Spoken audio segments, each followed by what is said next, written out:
আপনার যদি লিঙ্গ উত্থানজনিত সমস্যা থাকে, অর্থাৎ আপনার পেনিস আগের মতো শক্ত হচ্ছে না, তাহলে এই ভিডিওটি আপনার জন্য।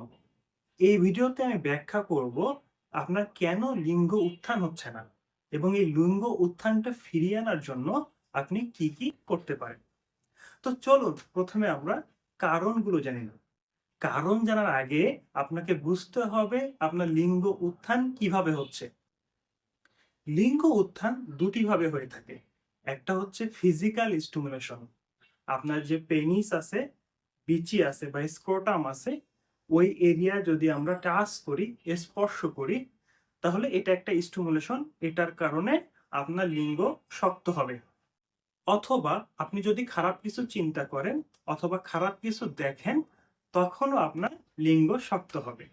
এই দুইটা স্টিমুলেশন ছাড়াও আপনার পেনিস, স্ক্রোটাম এবং যে জেনিটাল অর্গানগুলো আছে, এই অর্গানগুলোর ভিতরে যখন সিমেন বা বীর্য দিয়ে পরিপূর্ণ হবে, তখনও আপনার সেক্সুয়াল স্টিমুলেশন বা সেক্স করার ইচ্ছাটা জাগবে।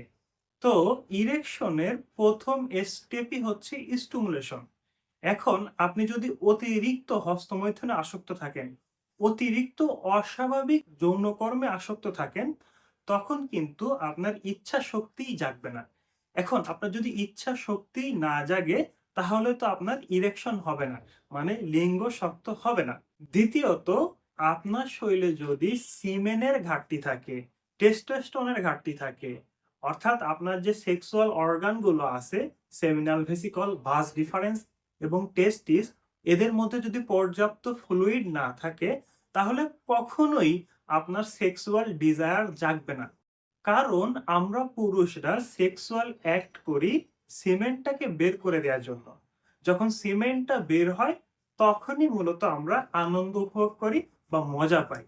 তো যার মধ্যে সিমেনই নাই, বীর্যই নাই, সে কেন সেক্সুয়াল ইন্টারকোর্স করবে? তার লিঙ্গই বা কেন উত্থান হবে? তো আপনার যদি এই সমস্যাটা থাকে, এটা অবশ্যই কারেকশন করতে হবে। স্টিমুলেশন হওয়ার পর পেনিস ইরেকশন হওয়ার জন্য পেনিসের যে রক্তনালীগুলো আছে, এগুলো ঠিক থাকা অনেক জরুরি। আপনার রক্তনালীতে যদি সমস্যা হয়, তখনও আপনার লিঙ্গ শক্ত হবে না। কারণ পেনিসটা শক্ত হচ্ছে কিভাবে?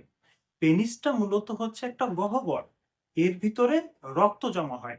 রক্ত জমা হয়ে যখন পেনিসের রক্তনালী দিয়ে আর রক্ত ব্যাক করতে পারে না, তখনই আমাদের পেনিসটা শক্ত অবস্থায় থাকে। তো যাদের রক্তনালীতে সমস্যা আছে, ডায়াবেটিসের কারণে হতে পারে, থাইরয়েডের সমস্যার কারণে হতে পারে, বা আদার্স কোনো কারণে কারো যদি রক্তনালীতে সমস্যা হয়, ঠিক মতো পেনিস যদি রক্ত ফ্লো না করে, তার লিঙ্গ ঠিক মতো উত্থান হবে না। হলেও অনেক অল্প নরম নরম ভাবে উত্থান হবে। এখন পেনিসের ভিতরে এই যে রক্তনালী বা স্ফিংক্টার গুলো কন্ট্রোল করার জন্য আমাদের নার্ভ দায়ী। আমাদের স্যাক্রাল রিজনে বা লাম্বার রিজনের যে নার্ভ গুলো আছে, এরা মূলত পেনিসের যে রক্তনালী আছে, পেনিস যে রক্ত দিয়ে ভরে থাকবে, এই জিনিসটা কন্ট্রোল করে।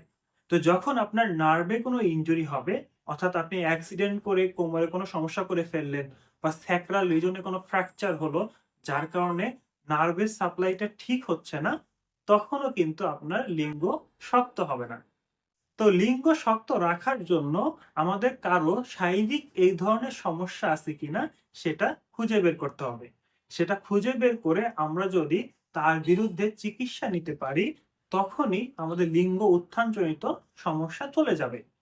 যেমন আপনার যদি ডায়াবেটিস থাকে, ডায়াবেটিসটাকে কন্ট্রোলে আনতে হবে। না হলে হাই সুগারের কারণে আপনার পেনিসের রক্তনালীতে ড্যামেজ হচ্ছে। অথবা আপনার যদি কোমরে ব্যথা থাকে বা স্যাক্রাল রিজনে কোনো সমস্যা থাকে, তখনও আপনার ইরেকশনটা হবে না। কারণ আপনার লাম্বার রিজনের বা স্যাক্রাল রিজনের যে নার্ভ আছে, তারা হয়তো ক্ষতিগ্রস্ত হচ্ছে। এরপরে আপনার শরীরে যদি স্পার্ম না থাকে, সিমেন না থাকে, তখনও আপনার লিঙ্গ শক্ত হওয়ার কোনো প্রশ্নই আসে না। তো সিমেন্ট ঠিক করার জন্য, স্পার্মের কোয়ান্টিটি বাড়ানোর জন্য আপনি ন্যাচারাল ওষুধ বা সাপ্লিমেন্ট গ্রহণ করে ওই জিনিসটা কারেকশন করলেই আপনার লিঙ্গ উত্থান আগের মতো হবে। এবং যারা অতিরিক্ত হস্তমৈথুন অথবা অস্বাভাবিক যৌনকর্ম করেছেন, যার কারণে আপনার সেন্সেশনটা অ্যাবনর্মাল হয়ে গেছে অথবা স্টিমুলেশনটা আপনার আগের মতো কাজ করে না, তাদেরকে এই ধরনের অস্বাভাবিক যৌনকর্ম থেকে বিরত থাকতে হবে। আপনি অস্বাভাবিক যৌনকর্ম থেকে ১ মাস বিরত থেকে ন্যাচারাল যে ওষুধগুলো আছে, ফিজিক্যাল যে এক্সারসাইজ গুলো আছে, এগুলো করার মাধ্যমে আপনি লিঙ্গ উত্থানের সমস্যা থেকে বের হয়ে আসতে পারবেন।